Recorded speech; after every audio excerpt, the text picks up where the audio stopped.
নিয়ে এসেছি একটা দারুণ হেলদি রেসিপি, যেটা কিনা ব্রেকফাস্টে খাওয়া যায়, টিফিনে নিয়ে যাওয়া যায়, লাঞ্চে বা ডিনারেও কিন্তু খাওয়া যেতে পারে, আর যেটা কিনা বানানো কিন্তু ভীষণ সহজ। নিয়ে এসেছি ওটসের উপমা। সেটা কিভাবে আরও সুস্বাদু করা যায়, কিভাবে আরও হেলদি করা যায়, সেটাই আমি দেখাবো। তো অনুরোধ, তোমরা স্কিপ না করে পুরোটা দেখতে থাকো। তো হ্যালো বন্ধুরা, কেমন আছো? আশা করছি সবাই ভালো আছো। আমার চ্যানেলে সবাইকে স্বাগত। যারা আগে থেকে ছিলে এবং যারা নতুন এসেছো, পাশে থাকার জন্য তাদের অসংখ্য ধন্যবাদ। প্রথমবার দেখলে চ্যানেলটিকে সাবস্ক্রাইব করার অনুরোধ থাকলো। তো দেখো, 1 কাপ ওটস নিয়েছি, আর নিয়েছি কিছু সবজি। দেখো, বিটস কুচি করে কেটে নিয়েছি টমেটোকে কুচি করা, নিয়েছি ফুলকপি, দেখো ছোট ছোট টুকরো করে কাটা, নিয়েছি ক্যাপসিকাম, দেখো সেটাও কিন্তু ছোট করে টুকরো করে কাটা, আর নিয়েছি গাজর। এখানে প্রত্যেকটা সবজিকে কিন্তু ছোট ছোট টুকরো করে কেটে নিতে হবে।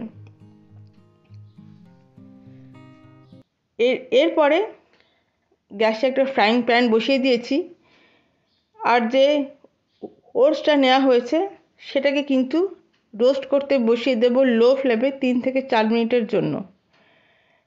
যেই হালকা হালকা গন্ধ বেরোতে শুরু করে দেবে, তখনই কিন্তু বোঝা যাবে যে ওটসটা রোস্ট হয়ে গেছে, এবং সেটাকে কিন্তু অন্য একটা পাত্রে তুলে নিতে হবে, ঠিক যেমনটা কিনা আমি তুলে নিয়েছি। এখন ওই ফ্রাইং প্যানেই দিয়ে দিচ্ছি তেল।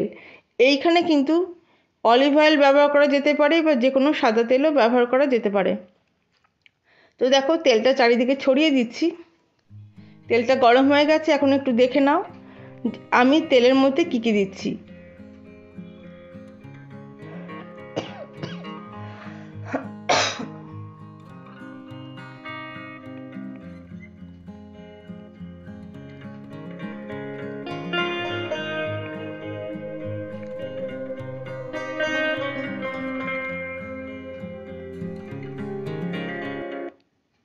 তো দেখতেই পেলে যে তেলে কী কী দিয়েছি। আচ্ছা, এখন দিয়ে দিয়েছি একটা মাঝারি আকারে পেঁয়াজকে কুচি করা। আচ্ছা, আর সেটাকে কিন্তু 2 থেকে 3 মিনিট লো ফ্লেমে কুক করে নিতে হবে।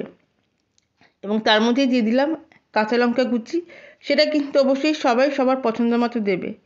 এখানে একটা কথা বলি, ছোলার ডাল এবং অড়ার ডাল সেটা কিন্তু অথেন্টিক যে উপমা হয় সেখানে কিন্তু দেওয়া হয়, এবং রান্নার শেষে কিন্তু স্বাদটা ভীষণ ভালো হয়। তাই তোমরাও কিন্তু চাইলে এটা ব্যবহার করতে পারো। এখন দেখো, বাকি সবজিগুলো দেবো। তার মধ্যে প্রথমেই দিয়ে দিচ্ছে গাজর। সেটাকে 2 মিনিট প্রথমে মাঝারি মানে লো টু মিডিয়াম ফ্লেমে কুক করে নেব।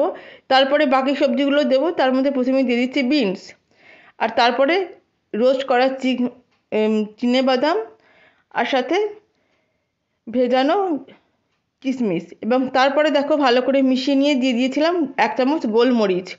এখন মিডিয়াম ফ্লেমে 2 মিনিট কুক করে নেব, এবং তারপরে কিন্তু ঢাকা দিয়ে লো ফ্লেমে আরও 2 মিনিট কুক করে নেব। এবং মাঝে মাঝে কিন্তু ঢাকাটা খুলে একটু একটু নেড়ে দিতে হবে, যাতে কিনা তলাতে লেগে না যায়।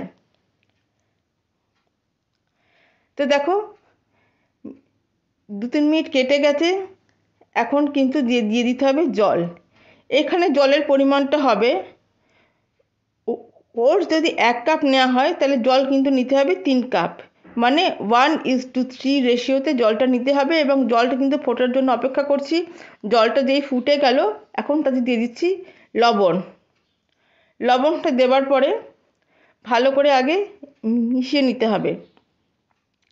এবং এরপরে কিন্তু যে ওটসটা আমরা রোস্ট করে রেখেছিলাম সেইটা কিন্তু অল্প অল্প করে এখানে দিতে হবে। একেবারে কিন্তু সমস্ত ওটসটা কিন্তু এখানে ঢেলে দেওয়া যাবে না, তাহলে কিন্তু এখানে লাম্পস পাকিয়ে যেতে পারে। সেই কারণের জন্য ক্রমাগত দেখো, যেভাবে অল্প অল্প করে দেবে এবং যেভাবে নাড়ছি ঠিক সেইভাবেই কিন্তু এটাকে নাড়তে হবে। এবং অবশ্যই এটা কিন্তু লো টু মিডিয়াম ফ্লেমেই দেবে। এবং তারপরে একদম লো ফ্লেমে 5 মিনিটের জন্য কুক করতে দিয়ে দিলাম। মিনিট 5 পরে দেখো, ঢাকনাটা খুলছি। ঢাকনাটা খোলার পর প্রথমেই যেটা কাজ সেটা হচ্ছে তলা থেকে ভালোভাবে নেড়ে দেওয়া। এবং এখন দেখতে হবে যে সবজিগুলো কতটা সেদ্ধ হয়েছে।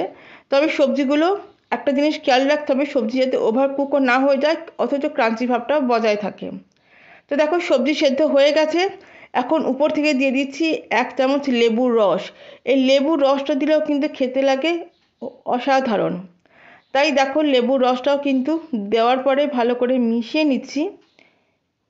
আচ্ছা, এখানে আর তারপরে দিয়ে দিচ্ছি ধনেপাতার টুকরো, সেটাকে দিয়েও মিশিয়ে নেব এবং 1 মিনিট খানেক কিন্তু কুক করে নেব। তোমাদের কাছে একটা কথা বলে রাখি, যদি তোমাদের হাতের কাছে কারি পাতা থেকে থাকে তাহলে তোমরা ফোড়নের সময়তে অবশ্যই কারি পাতাটা কিন্তু দিও। তো দেখো বলতে বলতে আমার 1 মিনিট কুক করা হয়ে গেছে এবং দেখো এই যে জলটাও একদম শুকিয়ে গেছে, কোনো রকম এক্সট্রা জলও নেই। এখন কিন্তু ঢাকা দিয়ে দেবো এবং স্ট্যান্ডিং টাইম 10 মিনিটের জন্য কিন্তু রেখে দেবো, যাতে সমস্ত ফ্লেভারটা ভালো করে মিশে যায়। এখন 10 মিনিট পরে আমি সার্ভ করছি, তবে তার আগে দেখো গ্যাসটা কিন্তু বন্ধ করে দিয়েছি। দেখো আমি কিন্তু সার্ভ করা শুরু করে দিয়েছি। তাহলে দেখতেই পেলে যে ওটসের উপমাটা কত সহজে আমরা বানাতে পারি, এবং এইভাবে ওটসের উপমাটা তোমরা একবার বানিয়ে দেখো, খেতে লাগবে অপূর্ব। তাই তোমাদের কেমন লাগলো অবশ্যই কমেন্ট করে জানিও, আর ভালো লাগলে লাইক এবং সাবস্ক্রাইব করার অনুরোধ থাকলো, আর পাশে রাখা বেল আইকনটা কিন্তু প্রেস করতে তোমরা ভুলো না। দেখার জন্য রইল অসংখ্য ধন্যবাদ। সবাই ভালো থেকো, আবার ফিরে আসবো নতুন কিছু নিয়ে।